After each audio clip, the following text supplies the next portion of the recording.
So you and I have had to go to Miss America's house and have our little weird meetings, right? And I still feel like I'm going to be a part of this church. Like, I just Yeah. needed to step away from serving and my job and all of that. And you're still actively helping plan a women's retreat and all of these things, but you're also contemplating how to escape from Froggy. Faith can feel like hearts and butterflies until someone lights a match and burns it all to the ground. Welcome to the Burning Butterflies podcast. The sad thing is that there's abuse of every kind within the church. But the spiritual abuse is the stuff that just What's a place there shouldn't be abuse?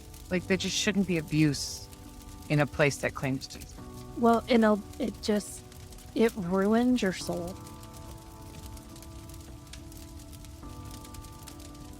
If you're new here, we suggest listening to our prologue episode first. This is the story of two women's journey through toxic church culture and spiritual abuse, all while finding healing in the end.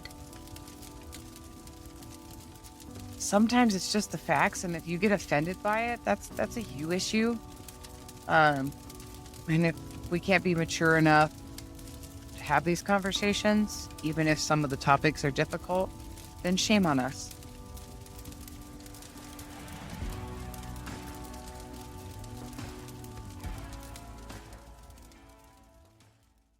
I mean, what a crazy situation of just like, because number one, like, the timing's got to be right. Mm-hmm. Right? Like, there has to be, like, this is somebody who's going to go off the deep end, batshit crazy, right? And who won't stop at like stalking and attacking. And I mean, just, it has to be done a certain way, right? And, it's been proven time and time again. Like, it's just not so easy. It's not like he's going to leave. Yeah.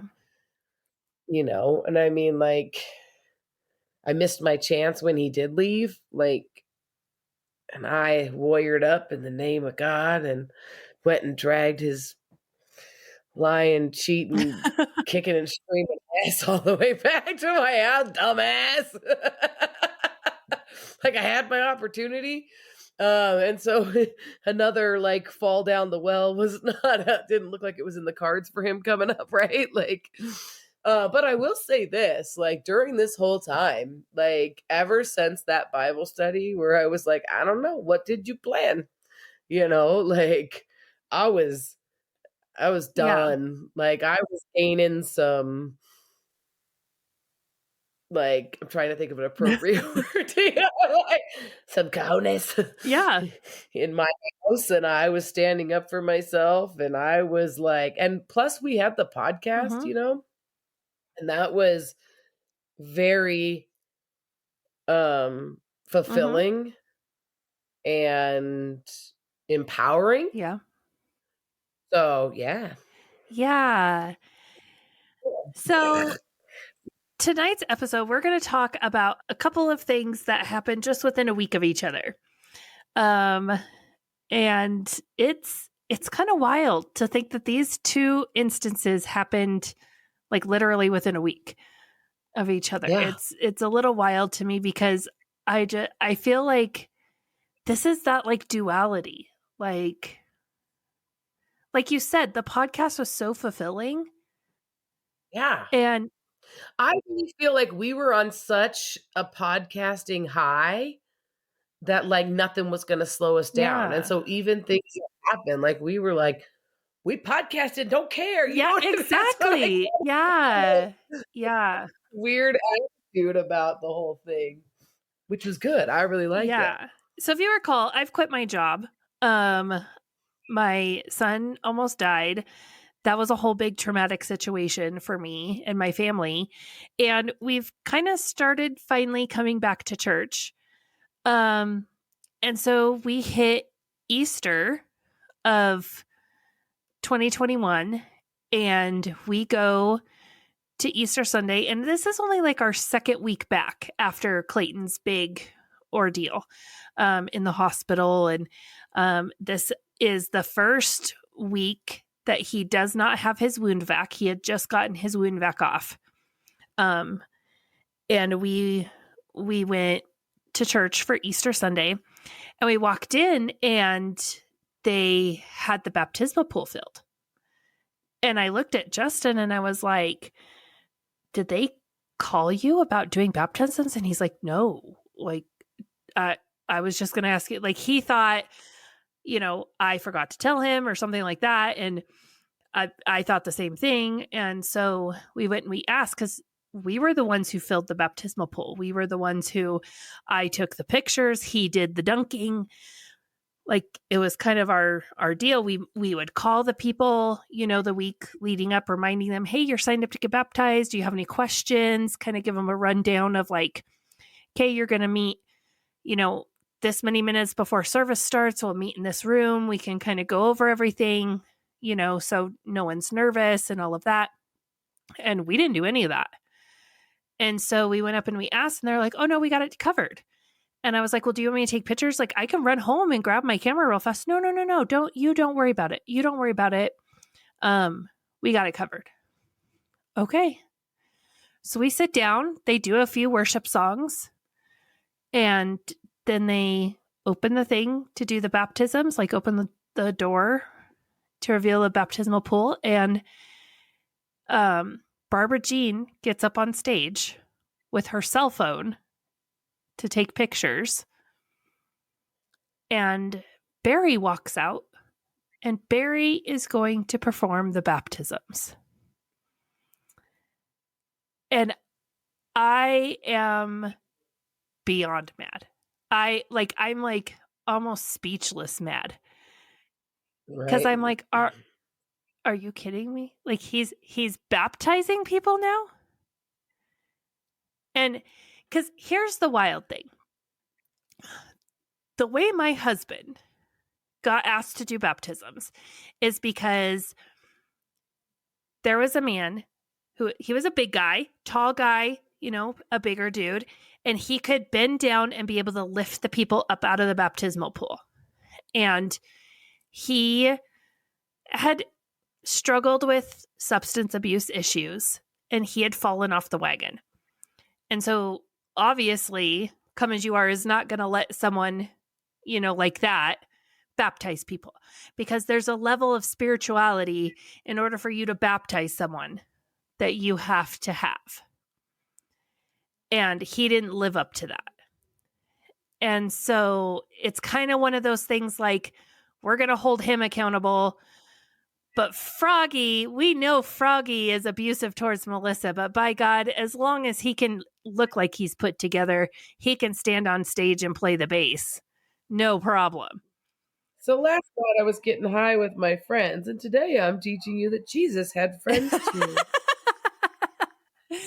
So I'm instantly mad because I'm like, how is he doing this? Because first of all, Barry is a smaller guy. And like I said, that's kind of how Justin got his gig as baptizing people, because they were like, oh, we need a big guy who could lift people up out of the water and someone who is kind of, on the right path. So they picked Justin. So I'm like, okay, this to me is confirmation that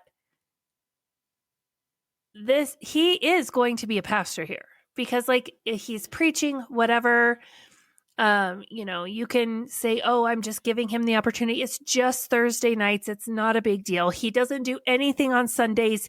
He only attends on Sundays. They're not even serving on Sundays because they come and they learn and they're being a part of the body and they're getting to know people. This is all the bullshit stuff that Tom would tell me. I forgot about all of that it was like the excuse that was given for why they didn't serve was because they were coming to learn. They're coming to be fed. Screw the rest of you. You don't need to be fed. You have to serve. I forgot about Yeah. that. Oh my gosh. And Oh, that was so he gets up to baptize people, and I am big mad. I am like, like, are you I think freaking I kidding think me? this is like the moment it finally clicked for me, and I was like, I've been lied to this whole time. He's been lying to Yeah. Tom's been lying to me the whole time. Yeah. He's going to make him a pastor. And so I couldn't even watch baptisms. I got up and I walked out into the lobby, and Brandy and one of our friends were kind of standing by the little desk by the nursery, we called it the little kid check-in desk. And they were standing there, and Brandy's like, what's wrong? Cause like I walked and I looked mad. Right. And I was like, Tom's been lying the whole time. Like, Barry's in there baptizing people. We're going to make him a pastor. And Brandy's like, I've been saying it the whole freaking time. Like, where the hell have you been? I've been saying it. And I'm like, no, I know. I know you've been saying it. But honestly, like, part of me hoped it was like just Brandy's crazy, Yeah. oh, it's all in Brandy's head. Like Yeah, conspiracy like theory. this isn't going to be real. But then I'm like, no, you're right. You were right. I'm sorry. I should have listened to you. I can't go to church here anymore. And that was the day that I was like, I have to be done even going to church. Because if we are going to make him a pastor, I don't see anything. I do not Yeah. see how he can be a pastor. And if Tom's going to lie to me, like, you're a pastor and you lied to me. Yeah. So I'm like, I can't go here anymore. This can't be my church. I need to be done. And I told Brandy that day in the lobby, but I didn't say anything to anyone else. Because like, if you remember way back in one of our episodes where we talked about when the doctor pastor left, they left like very quietly. They didn't really tell anyone that they were leaving. They just kind of, people were like, oh, what happened to them? Oh, I don't know. And I always really like respected that and admired that in them, because I felt like they didn't make people pick sides. They didn't make a big deal out of it. When the Griswolds and the beer ministry people left, like, they caused a big scene. Like, it was a whole situation. And so I always thought, like, if I ever left, which even for me to have that thought is very outside of who I was, but I always thought, like, if I ever left, I would want to leave like the doctors left, like, not making people pick sides, not saying anything, like, just quietly leave and have it not be a big deal. And I kind of felt like, well, like, we were gone for a few weeks because of Clayton, and we've only been back for a couple weeks. So maybe this would be a good time to just kind of quietly leave. Yeah. Just stop showing up. Yeah. Yeah. Oh, So yeah. I didn't say anything to I anyone. I didn't even say anything to Tom. We got, No, and I remember, like, we were all for it, yeah, like, and it made complete sense, and it wasn't like this big, like, monumentous thing. It just flowed with the progression of how everything had happened. I know Brandy was like, "What am I gonna do without you here?" yeah. Right? But, But she but understood too. Yeah. we did. And we still continued on. Yeah. Like, we still had our podcast. We still met all the time. We were still in communication. We were doing things. Like, we had something else to focus Yeah. on. But Yeah. I got in the car after church. Like, I kind of stood in the lobby for a while with Brandy and talked. Towards the end of service, I went and sat down with Justin again. And then we just kind of like got the kids and left. And when we got in the car, I said, if you want to keep taking the kids, you and the kids can go. Like, if you feel like this is where you want to be, that's fine. I have to be done. I can't be here anymore. And he's like, I've kind of been wondering the same thing for me. Like, I've kind of thought maybe this isn't the right place for us anymore. And so he's like, I'd rather go to church with you than go to separate churches, So I think maybe we can be done for a little bit. And I said, I don't want to like rush into like, okay, let's pick a new church next week. And he's like, no, no, no, no, I don't want to do that either. And so we just kind of decided maybe we just won't go to a church for a few weeks and Yeah. see how we feel. Yeah. And that was Easter. Like, I mean, then we went to Easter dinner with his family and acted like nothing happened. It was like the wildest. Like, I didn't say Yeah. anything to his family, like, decided I'm done with Come As You Are today. Like, and then later that week, we have a photo shoot for our podcast because we're getting ready to like officially start like our first official season of like, this is us, just us, like leaving the church behind. And like, this is just come to the table. And Right. Like now that we are a legitimate podcast, we have to do all of the legitimate podcast things. So we did a photo shoot to have like headshots done of each of us and to take like. It's exactly like a week later. Like this is the following Sunday. Yeah. Like. Yeah. And we booked a photographer that we knew, and we met at this like little park, and she took all of our cover photos. So there was four of us, me, you, Brandy, and then this other woman who had joined on. And so I'm the only one who's not like team Come As You Are, like I'm done. You and Brandy definitely are questioning things, but the other woman is very much odd board. Yeah. Yeah.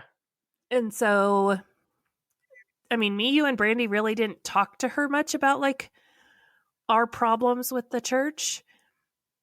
We discussed why we had to take the podcast away from under the church's umbrella, and she understood. Right, which she kind of understood, but there was always that air of like, I don't know, how like when you have somebody in the group who's like, yeah, but you have that feeling that you're like, yeah, they're like, no. I always felt like anything we said, she told Charlotte. Yeah. And so I just kind of like held my cards very close to my vest with her. Well, I felt more like, I feel like, and I think I still think this to this day, because I've had so many conversations with this woman. And, especially like deconstructing and all of that. And then just talking about stuff with her, like after the fact. Like it makes sense. Like all the things that we went through make sense. The things that we've been through, she's seen a lot of those things, right? And it all makes sense, like in the logical mind. Like I've had conversations with her and she's like, yeah, that makes total sense. That's messed up. Like, and it's almost like, yeah, I can see it and I believe you. But when push comes to shove, I have to put my Kool-Aid mask on and be like, sorry, I belong to the cult. Yeah. You know what I mean? Like, it's almost like, it's weird. I don't know how else to describe it than like you can have a face-to-face conversation with somebody and be totally on the same page. And then they just disappear into the dogma. And they're like, I see it. And I believe that it's wrong. But I guess that's what everybody was doing anyway. Yeah. Like, especially when you think about the people that knew that Froggy was abusive. Yeah. And they're like, he has anger problems. I'm dissolving into the dogma. Yeah. Right? Like, it's weird to me. It's really weird. Like, it's where they acknowledge it, they see it, but the programming takes over. Yeah. But I also had a different relationship with her than I think you did. And then what Brandy did too. Well, and I mean, like her and Brandy never really did a whole lot together, I don't think. Yeah. This is a woman that like I've had a lot of like, I mean, way, way, way back in the day, we were youth leaders together. Like we wrote the purity study together for the youth girls. Like, I mean, we have there's a lot of history there. And I think some of that is probably part of the reason why I didn't fully like trust her with where I was with Come As You Are, Yeah. because like because of all of that history, that part that surprised you, I definitely I saw that coming a mile away. Yeah. Because of our history together. So, because that's kind of her MO. So, Yeah. but we do this photo shoot. We have a great time. And I mean, even when this woman was a part of the podcast, we had a good time recording. Like it's not like there was ever any beef or animosity or anything like that. Oh. Like I just, it's kind of one of those things, like you have people that you can work with that you're like, yeah, I can hang out with you at work, but like, are we going to hang out after work together? Probably not, So like I can podcast with you, but like, are we going to go to dinner together?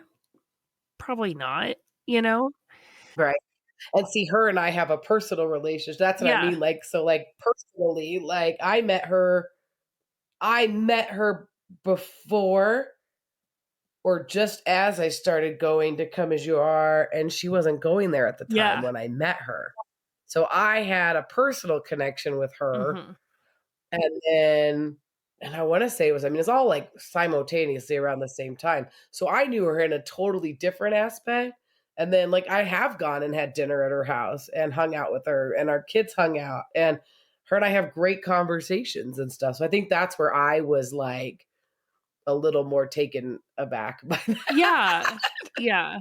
Whatever. Yeah. But I mean, like we were all hanging out. Like, I mean, we all did New Year's Eve at Brandy's house together. We all went to her house for dinner one night. She invited like all of our families over for dinner.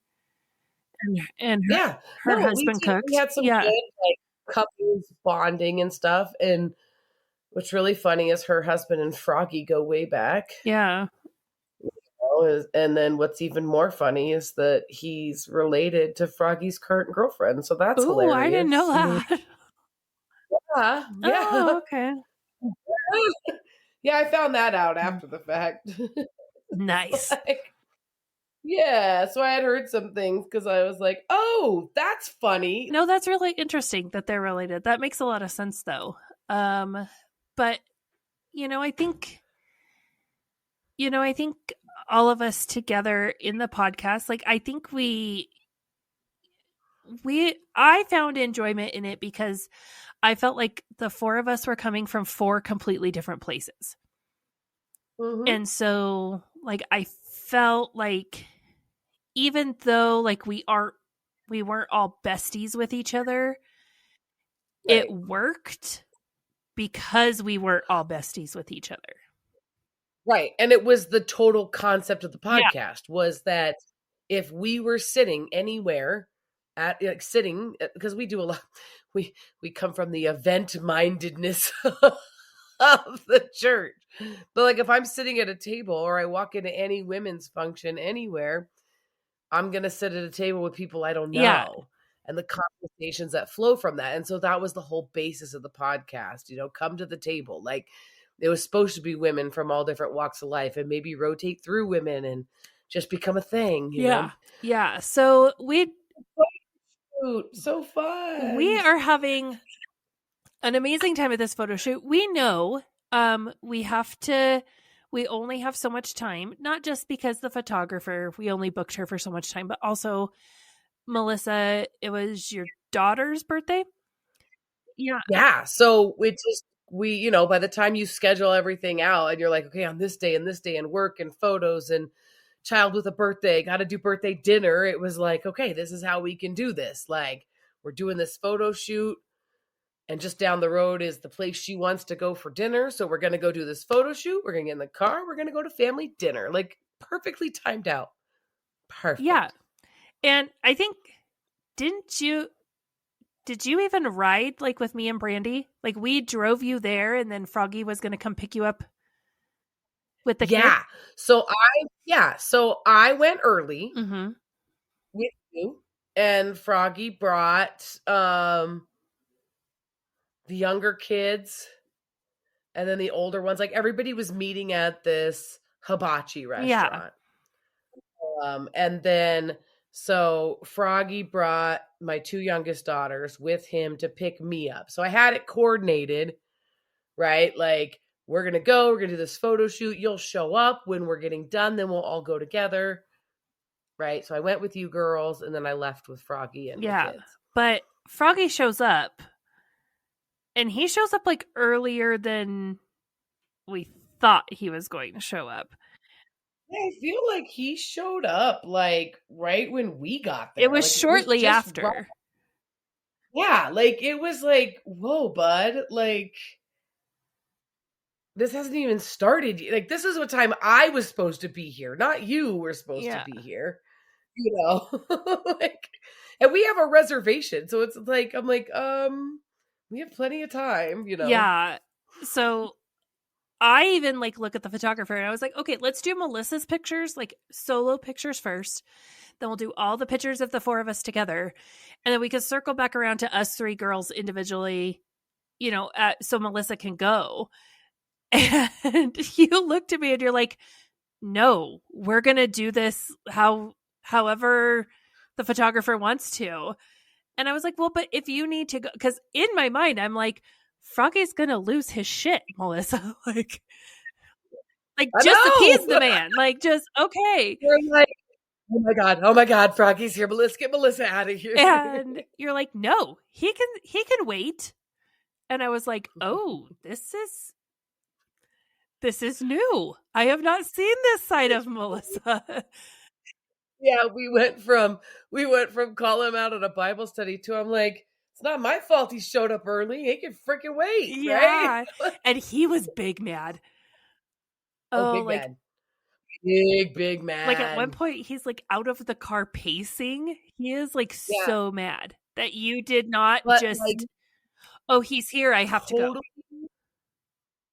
On par for a narcissist, because first of all, somebody else's birthday.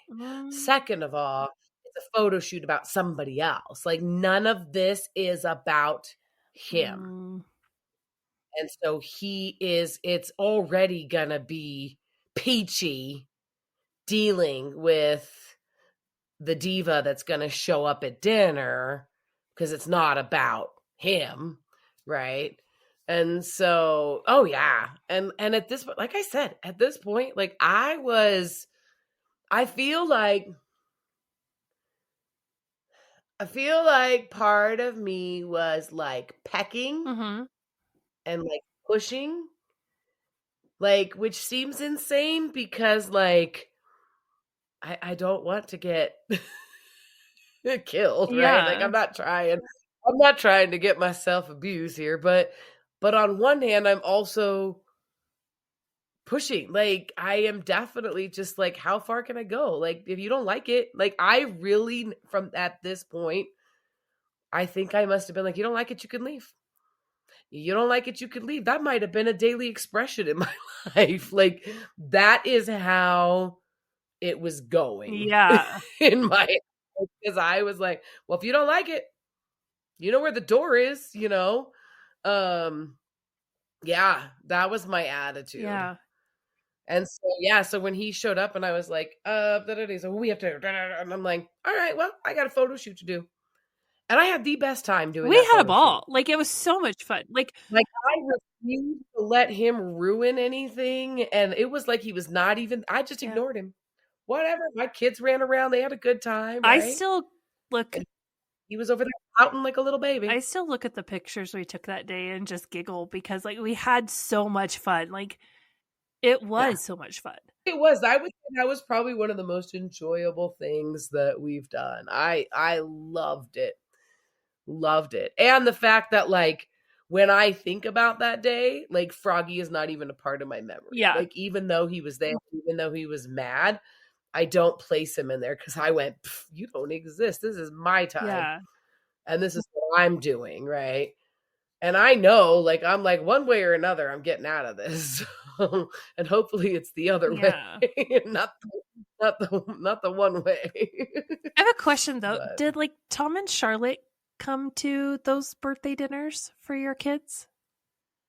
Tom and Charlotte did not go to this one. This was like, so they did, Tom and Charlotte did it used to be like a dinner for everybody's birthday. Okay. Because I have 5 kids, right? So then it has to be like, and birthdays line up oddly, so, and we just started doing them like quarterly. Like Okay. whoever's birthdays came for those 3 months, right? We do a big birthday dinner. Okay.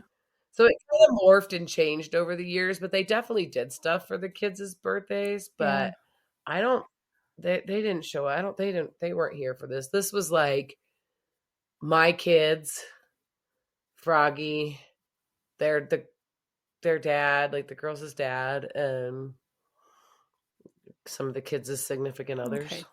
I was just curious because like I know from like an outside perspective looking in, I could tell that Tom and Charlotte treated your kids very differently from how they treated their biological grandchildren.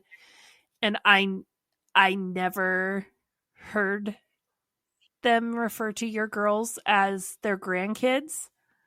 They always Right. referred to them as Melissa's kids.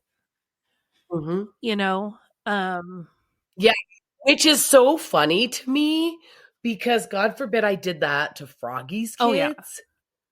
I would get lectured from them. Yeah. Oh, you have to accept them as your own children, right? Now that you're like, hold on. First of all, like all of our kids are just a little bit Yeah. older, right? Like they're not. You don't have closer to them. toddlers. These are not toddlers. This is not like right? Like, come on. But yeah, for them to be like that, it was like that. And Froggy was like that. Like, you could do it to my kids, but God forbid if I did it to his kids. No, I was just curious because as you were talking, I was like, I wonder because like I know for a fact that they would jump at the chance to go to stuff with their other grandkids. Right. And I mean, no, I don't feel they were not even invited. Even like Come As You Are, like when you get baptized, we record a baptism video and of like why do you want to get baptized and all of this, and then we post it on our social media if you would like it posted. And when their granddaughter, their youngest son's daughter got baptized, her baptism video like came up in their memories. They repost it every year. Yeah. Like they never reposted anyone else's baptism videos, but they do their granddaughters every year. Right. And so, yeah, it just kind of like made me wonder. That's interesting. But yeah, so I'm done with the church. You're done with Froggy, but you have a women's retreat to plan. That's going to be fun. Burning Butterflies is a listener-supported podcast. Today's episode was brought to you by our amazing supporters on Patreon. Follow the link in our show notes to learn how you can become a Patreon supporter too. Supporters get exclusive access to bonus content each month, including outtakes, cut content, and supporter-only episodes. If you've enjoyed this episode, please leave us a rating on your listening platform. Burning Butterflies is a production of Asha Media. Thank you for listening.